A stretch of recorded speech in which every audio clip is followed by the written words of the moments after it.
So, do you know the order for tonight? You first? I think so, yeah. Yeah. You're second? Yep. And you're third? Trece. All right, so we're gonna hang out here, have a couple of Hennessy beverages, you know. You know, Hennessy's all about blending, you know what I'm saying? It's all about blendability, mixing, blending with beverages, but we're gonna talk about it in terms of music, culture, etc. So first and foremost, why don't you guys introduce yourselves? All right. Well, I'm Curtis Santiago, and I'm from Canada. Hey, where in Canada about you from? I live in Toronto now, but I'm a prairie kid, man. I came from home of the Oilers, Edmonton. From Edmonton? That's right. That's Oh, right. no wonder you know a little about old school wrestling. Oh yeah, Calgary State. Yeah. Oh, yeah. The Hart Brothers.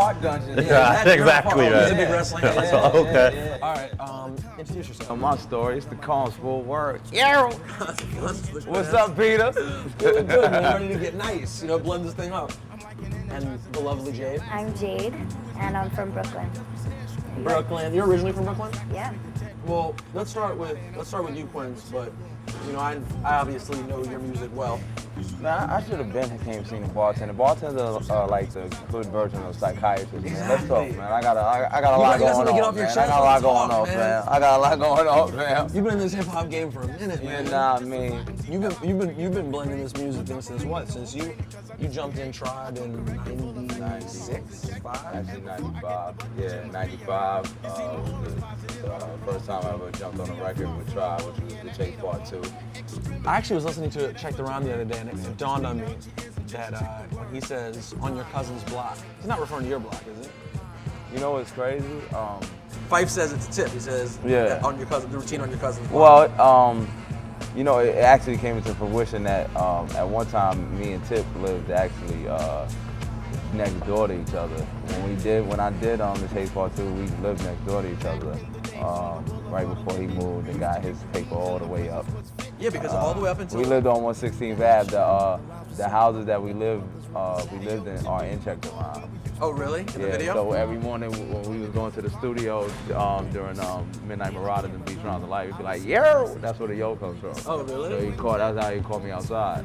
Neither of you guys are rappers, but I imagine that you're fairly aware of his hip hop beginnings. I'll tell you about Midnight Marauders. I had to order it from A&B Sound because where I lived, you couldn't get hip hop records. In Edmonton? No, you couldn't. Like at the time, you couldn't. You'd have to order it and you wait a few weeks.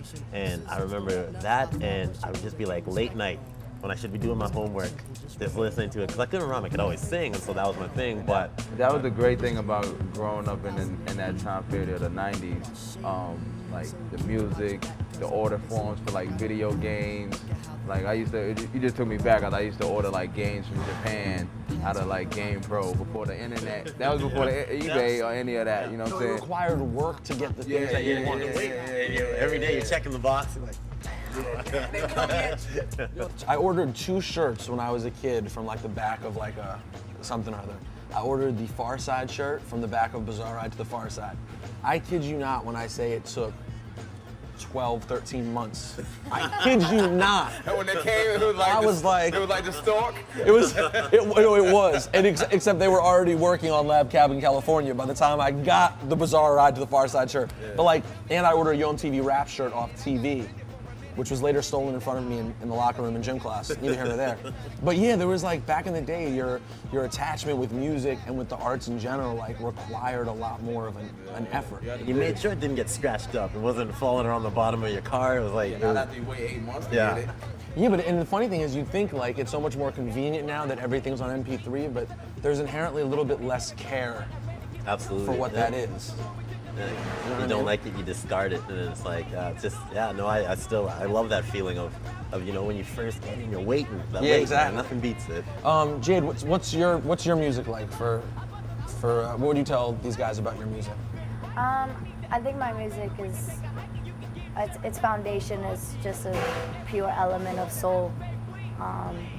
You know, I put my heart into everything I sing. I mean, I really don't care about being that like top bitch, you know, I just like to make music. I like being an artist. I like contributing, you know, to our artistic society. And, you know, fellow artists feel the same.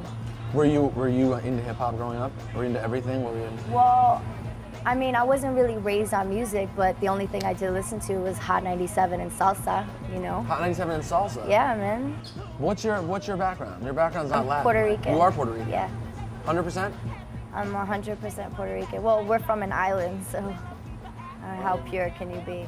New York is amazing because it has a couple of things that don't exist in most North American cities, which is Dominican girls and Puerto Rican girls, which really you don't run across in every single city, and it really adds to the blend of the women in the city. It adds to the factor. Oh, a lot. Damn. They add a lot to the city. But you don't have the look of like the everyday, like I don't see Puerto Rican chicks who appear like you every single day. There's something about your features that are like sort of inherently different. That's why I sort of thought like you were Middle Eastern or... Yeah, I get that a lot. I just let people guess most of the time, like unless people ask me, you know. I think you may have played that game with me when I met you. I get myself caught in that game with girls a lot. Because that's the first question I get. It's kind of like, what are you? So then you got to make people pay. Yeah, like, it's fun. Although she's actually you were very friendly for a performing pretty chick, which I imagine that would be easy to turn into bitch mode like quick. Especially you're a pretty girl who performs on shows with guys. Like I met you here, right? It was at SOB's. At the Black Apple last year. Which is a venue that's often packed with hip hop dudes. Bad dudes. Dude fest. Can that ever affect your mood, like having to just deal with No. dudes? No, and I think because I'm in a predominantly male surrounding environment, you know, I have to, this is how I am, you know, I'm going to be friendly, you know, I'm not going to let anybody take advantage because I am a female, but, you know, you got to handle yourself with class. Like, if dudes are going to step, and it's going to happen, you know, guys are going to kick it to you. Yeah, but when you beat that guy up outside SOB's that night, I thought you went too far. Like, once you had him down, you didn't have to chicken wing? Yeah, you don't have to stomp him out and put him in the chicken wing. That was... Currently, I think we're in a state of an emergency. Cause niggas done sold they souls and now they souls is hollow.